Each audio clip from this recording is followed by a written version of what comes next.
Welcome to another video review here at our YouTube channel. As you're able to see today, I'm not reviewing a scope or a binoculars or a red dot or any kind of other optical product, but I am reviewing a Blaser saddle mount with 30mm rings. The reason for it is that I believe that mounts are really overlooked category in the whole field of sport optics, and at least here on the European side they're really important because, let's say, in the US you mostly have Picatinny rail and two rings on it and that's it, or a monoblock. In Europe, because of all of different elaborated hunting rifles, there are many other solutions. And I also think that this field really changed in the last 20 years or maybe 30 years. Because I remember when I was a child, and all those Mauser rifles that hunters used when I was a child, it was really simple. You either had a fixed mount or you had a Sul claw mount, or not really that often, but pivot mounts or Schwenkmontage, as the Germans say. Then afterwards, many producers of rifle scopes, of premium rifle scopes, came out with their own mounting solutions. And I think that the biggest forerunners in this trend were Blaser and Merkel. And Blaser, which we have here now, it's really special in this regard because they designed the mount, and normally all the rifles, that one mount can fit on all of their rifles. So even if you're using an S2 side-by-side rifle or a repeating rifle like R92, 93 or R8, or break barrel combination rifles, BBF and so on all of Blaser rifles, you're able to put this mount on. Also K95 Kiplauf single shot break barrel rifle, one mount on all their rifles. And this is something what is really revolutionary in terms of scope mounts. Because we still have many producers that produce, I don't know, 10 rifles and you need 8 different mounts for these 10 rifles. Okay, if you talk, the first generation of these mounts came out in, I think, 93 or something like that. Please correct me in the comments because I'm not that old that I would know this, but I think it came out with a Blaser R93. I'm not completely sure. And the first generation was a little bit different than this one. This is the second generation, even though both first and second generation, they work interchangeably. The older first generation works on all new rifles, and this newer second generation works on all older rifles. At least this is something, I think so. It's my information. If somebody knows it better, please correct me in the comments. I would be really grateful for it. It's a single piece mount made out of steel and has a really unique Blaser clamping system and this 4 points of attachment, where this mount comes directly on the barrel. Really, really interesting. It's made in Europe and 2 years of warranty, even though, honestly speaking, mounts really don't fail often. And if you are having a 30mm scope with a 30mm tube, you have normally rings for this base, even though this base is the same with all ring mounts from Blaser. With 30mm scopes you get 2 different heights. This one is 4.2 millimeters, so this dimension BH is 4.2 millimeters. Yeah, I'm not measuring it quite correctly. 4.2, or a higher version is 7.2, so 3 millimeters more.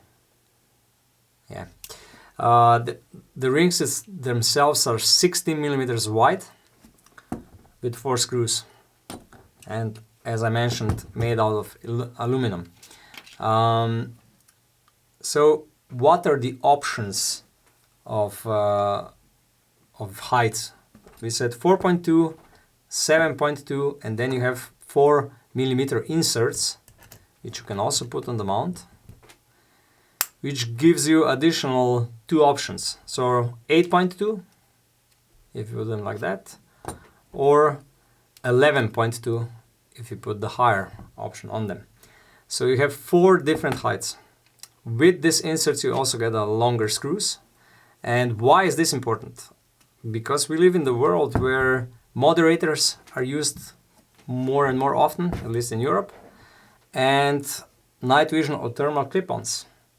So when you need to really adjust a proper height for a clip-on, if you have iron sights, let's say, on your rifle, or if you have a moderator, then all of these height options really come into play. So 4.2, 7.2, 8.2, and 11.2. Really a lot of options. When connecting the rings to the base with 2 screws, you have to apply roughly 3 Newton meters of torque.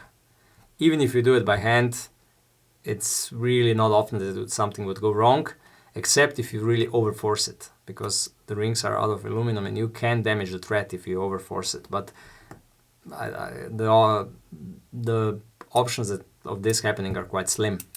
The rings on the screws on the rings itself, you need to apply roughly 2.2 Newton meters of torque on them, not to overclamp the rifle scope, and it's good to have a torque wrench for it. A lot of people for many years are doing this by hand, and again, if you have a little bit of experience and a little bit of feeling, it will not go wrong. The other thing, what you also need to consider is how to adjust the mount itself on your barrel of the Blaser. So first of all, no oil should be anywhere. So you shouldn't oil the mount or the rifle before doing this, especially the touch points on the barrel has to be dry. They shouldn't be filled with oil. And you always start with the rear clamp. So the rear clamp is the first one which you start, and then you go to the front clamp. With this screw here, you need a special screwdriver to adjust it. You need to apply roughly, when it's on the rifle, 5 Newton meters of torque. And in my experience, the easiest way it is to have a rifle mounted firmly in a stand. You put this on, you start with the rear one, applying 5 Newton meters, and then you're trying, when you're opening and closing, if the resistance is just right. In time, you get some feeling about it. If you have multiple Blaser rifles, then you know when this force is just right. Even if it's your first rifle, it shouldn't go too light and shouldn't go too hard. So you feel when you think, okay, this is the right force. What is also interesting, there is no locking screw anywhere. So you just have to apply some force on it and move it, and that's it. The first time when you're going to do this, you will get scared that you will break something, because these 2 screws have some kind of self-locking mechanism or something like that. So you have to build up the torque that they move. And when they start moving, everything goes really nice and you can set the proper torque value. But at the beginning, you have a feeling that something will break, but then it just lets go and you're able to correctly adjust it. Majority of gunsmiths and majority of people does this without the torque screw. With the torque screwdriver, and they still get it right. So it's not a rocket science, honestly speaking.